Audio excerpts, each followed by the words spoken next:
Então, Débora Alfano, parece que amanhã é o dia D da CPI, da Covid. Dia D na hora H.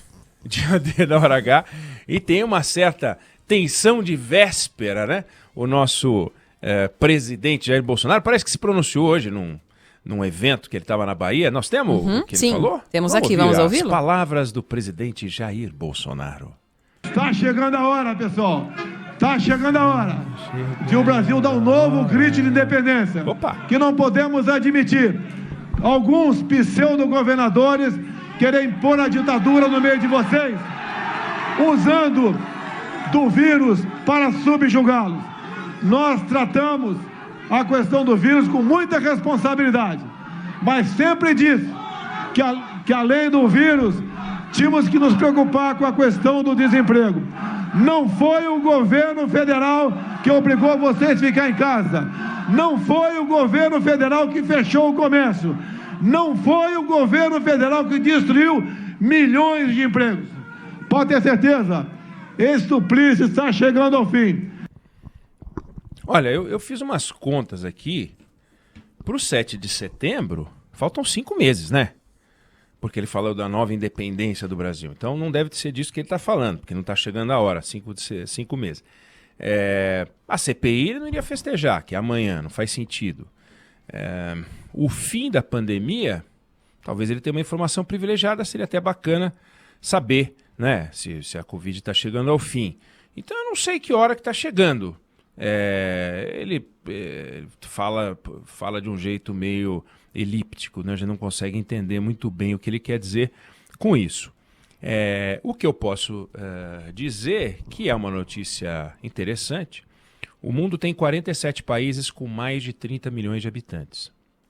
Se você pegar o número de casos de Covid, tem que é a China, que não alterou o número de casos. Aí tem 23 países onde o número de casos aumenta, 23 onde o número de casos cai. O Brasil está na lista dos países em que o número de casos cai. Isso se comparar os últimos 7 dias com os 7 dias anteriores. O que é bom, claro, se a gente comparar o momento atual com o pico da pandemia do ano passado, está muito maior.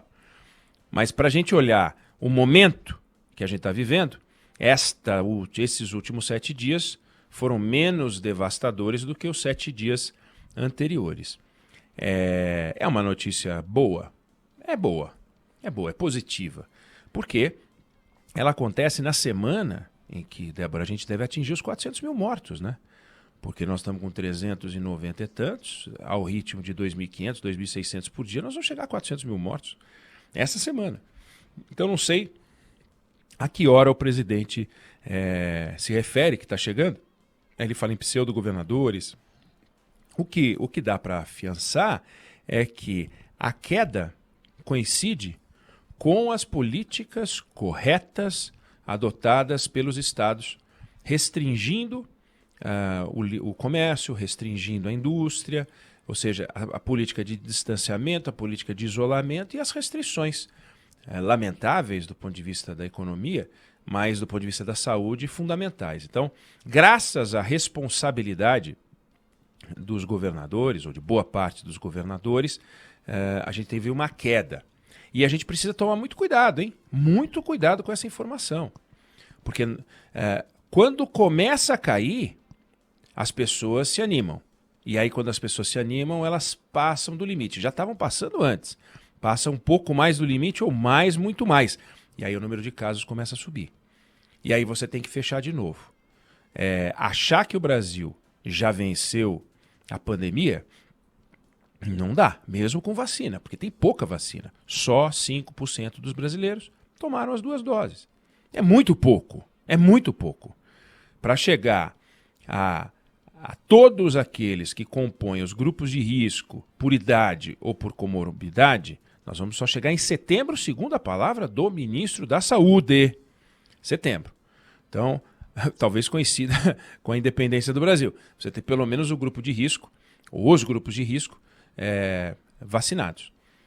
Dali a você atingir a vacinação, a imunização da sociedade brasileira, se você imaginar que nós começamos a vacinação no final de janeiro e nós vamos até setembro, mês 9, para vacinar 78 milhões, vamos imaginar que a velocidade aumente e que a gente leve 5 meses para vacinar quem falta. Outubro, novembro, dezembro, janeiro, fevereiro. Então, fevereiro do ano que vem, março do ano que vem, tem gente dizendo que invade o segundo semestre do ano que vem. Tomara que não. Tomara que sejam projeções erradas. Então, eu não sei a que o presidente se refere quando diz que está chegando. Mas vamos aguardar. O que eu queria destacar hoje, Débora, é que o Jornal da Band, que é retransmitido aqui na Band News FM, trouxe uma série de reportagens na semana passada sobre os brasileiros que dão orgulho. Sabe, gente como um designer industrial chamado Biratã Costa, ele criou uma luva que permitiu o maestro João Carlos Martins voltar a tocar com os 10 dedos. Uma coisa espetacular.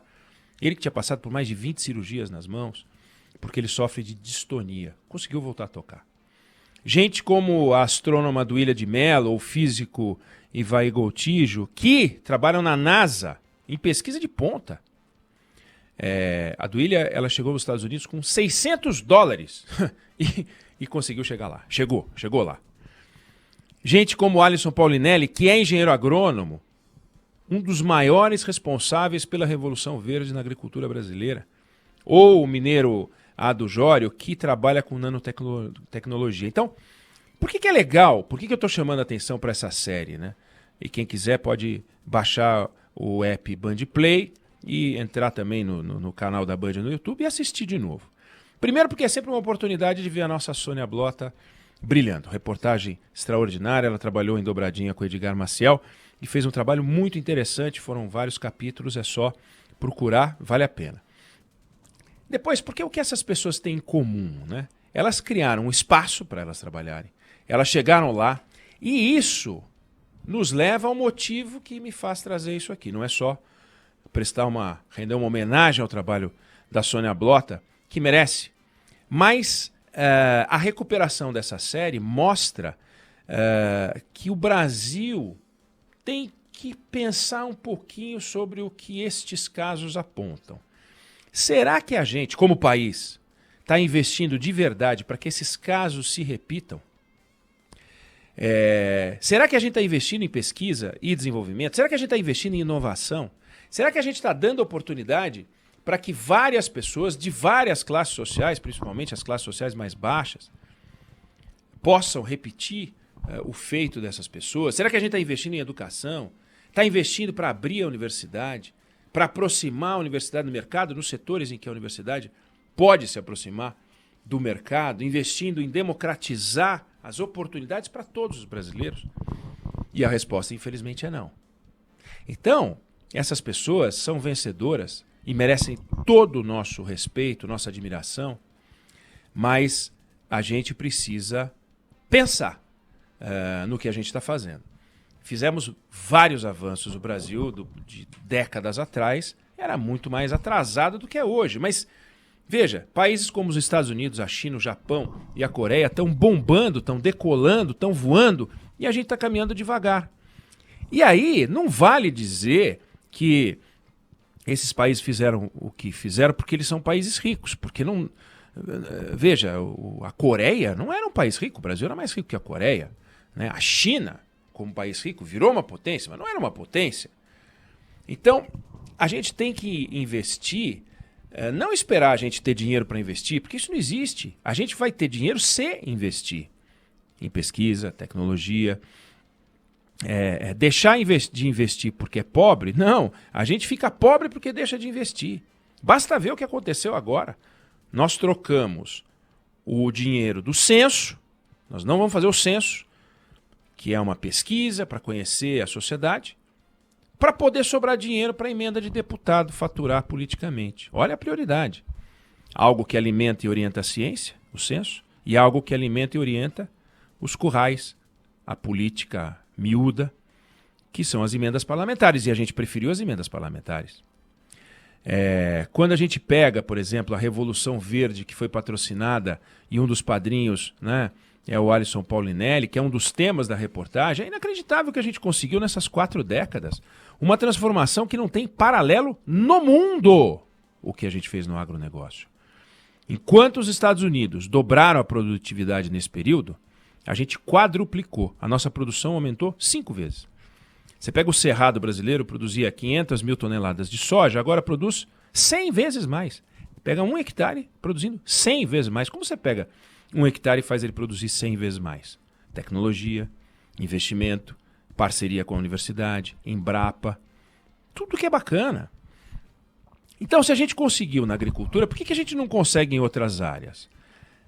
Você pega, como eu falei, a Coreia do Sul. A Coreia do Sul era um país pobre. E hoje, eles estão lendo livro digital nas escolas lá. Livro digital. Primeiro país a implementar a banda larga em todas as escolas. E não é assim, tem um ponto de internet na sala da biblioteca, como aqui o pessoal contabiliza. A escola está ligada na internet. Tem um ponto.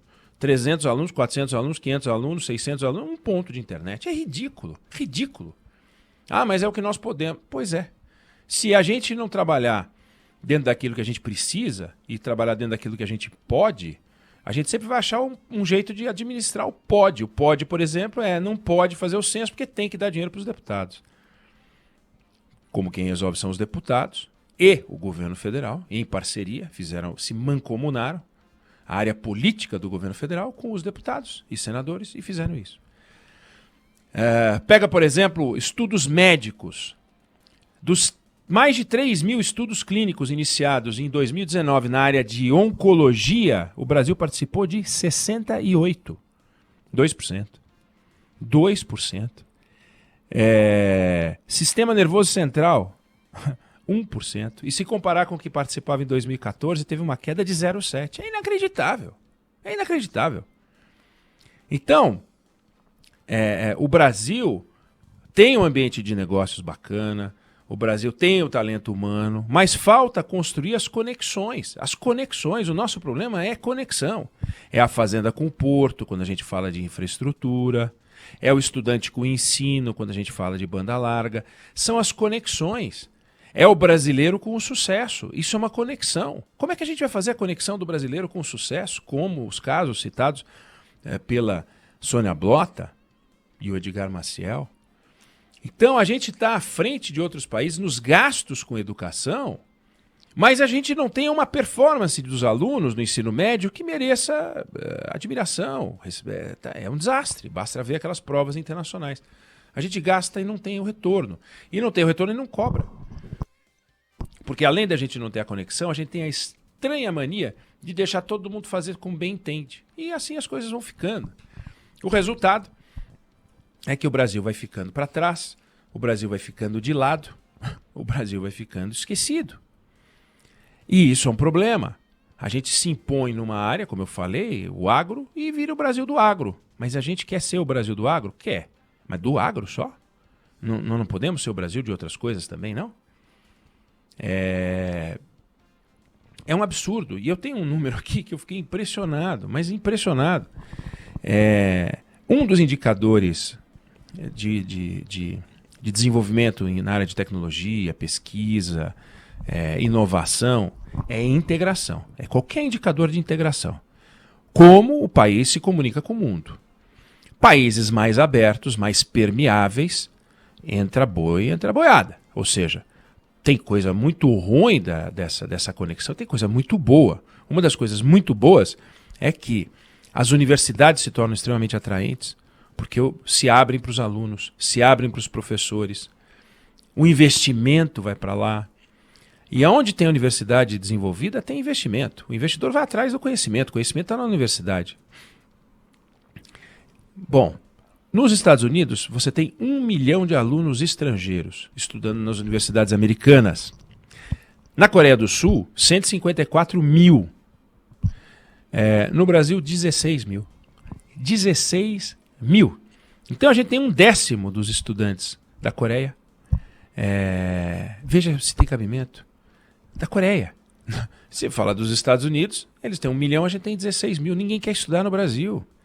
E por que ninguém quer estudar no Brasil? Por que as pessoas querem fazer negócio com a área de petróleo no Brasil, com a área de energia no Brasil, com agronegócio no Brasil? Porque a gente virou referência. Por que ninguém quer estudar no Brasil? Não é uma pergunta para as universidades se fazerem? A legislação é razoável? Para um professor trabalhar aqui é razoável? Para um aluno poder ficar aqui, a legislação é razoável? As condições são boas? Vale a pena? Não tem outras opções melhores? E o Brasil vai ficando para trás.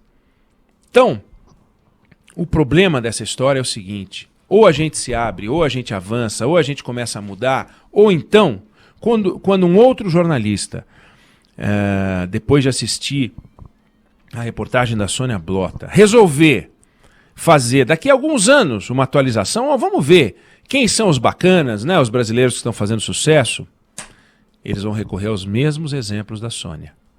E aí não dá, né? Não dá para o Brasil, daqui a alguns anos, festejar como vitória os mesmos personagens da reportagem da Sônia Blota.